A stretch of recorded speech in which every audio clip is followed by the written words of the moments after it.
Yes, hello. Ito po yung mga planggana natin gagamitin ngayon sa ating pagpupunla. Mga binotas ko na po ito. At mayroon po tayong mga balde na mga usable din. Itong pot na ito ay binili namin 150 pesos ang bawat isa. So, welcome sa agrikultura. Magandang buhay.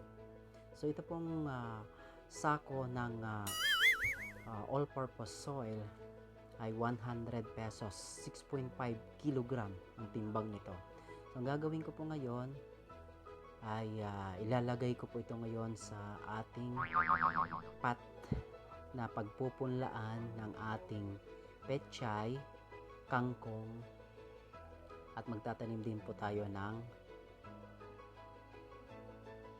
ito na po yung mga finished product natin na nilagay ko na po yung mga all-purpose soil para sa ating mga halaman.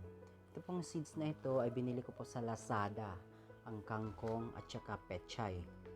So, open ko na po kung ano ang laman, kung ilang piraso ang laman para makita natin ang klase ng boto.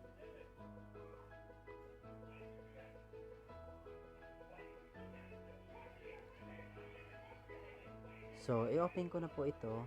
Ito po yung klase ng ating pechay. Itong pechay na variety na po ito ay yung white steam. So, 3 pack po ito ang binili ko. Tsaka, kasama po yung isang sunflower. Binili ko po ito sa online, sa Lazada. Yes, sa mga kaagrikultura, kailangan natin magtanim para tayo later on ay mayroon tayong aanihin. Ito naman po ay for sure ay ang kangkong seed. So, open na po natin ito para makita natin ang laman at ang variety ng seed na ito na kangkong. 100 pieces ang laman daw nito.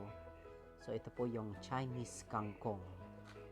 So, gagawin po natin ngayon ay gagawa po tayo ng ating pagpupunlaan. So, ito na po yung kangkong variety natin, Chinese kangkong. So, bubutas tayo, magbubutas-butas tayo.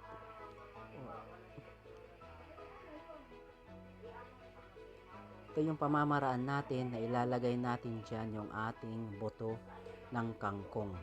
Dito natin siya ipupunla, direct seedling ang gagawin natin. So, mga kaagrikultura, subaybayan po natin ang paglago ng ating pagpupunla ng kangkong na ito.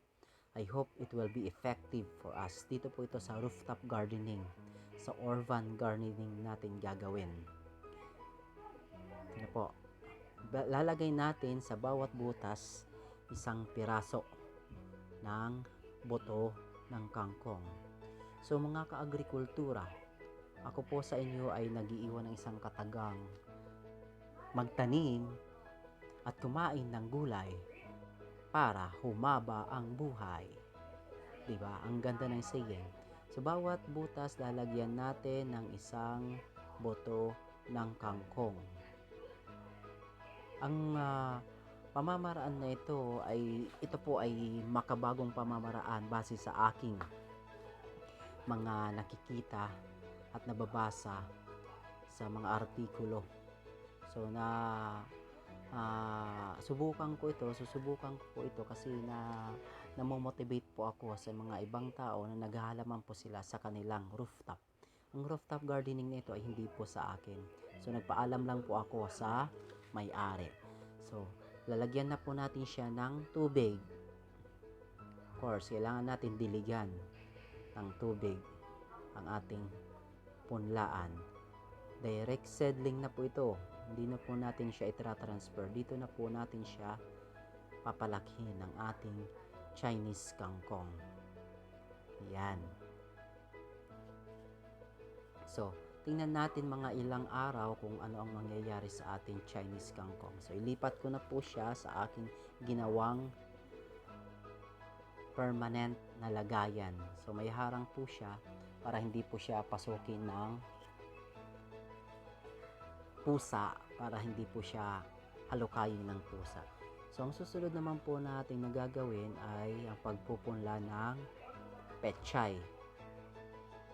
Ito pong pechay na variety ay ang white steam variety. So, yan natin siya. Tapos, lalagyan natin ang bawat butas ng mga buto. 2 piraso ang ilalagay natin para for sure tayo na mabubuhay siya. Yan. Kailangan lang may spacing yung ating pagpupunla kasi yung pechay ay nabubuhaghag po ito. So 5 lang po na butas ang paglalagyan natin ng ating pagpupunla o direct seedling na po ito ng ating pechay. So,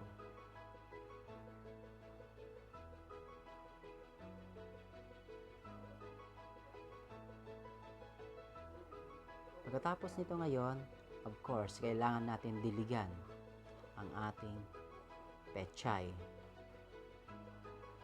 Siyempre, kailangan natin siyang ito naman po ay ang ginger. Mayroon po akong ginger doon sa may ref. May tumutubo na po siya na buds. So, naisipan ko rin po siyang ipunla o itanim. So, dito po may isa po akong extra na paso lagayan. So, ilalagay ko po siya. Experimental din po ito kung tutubo po siya.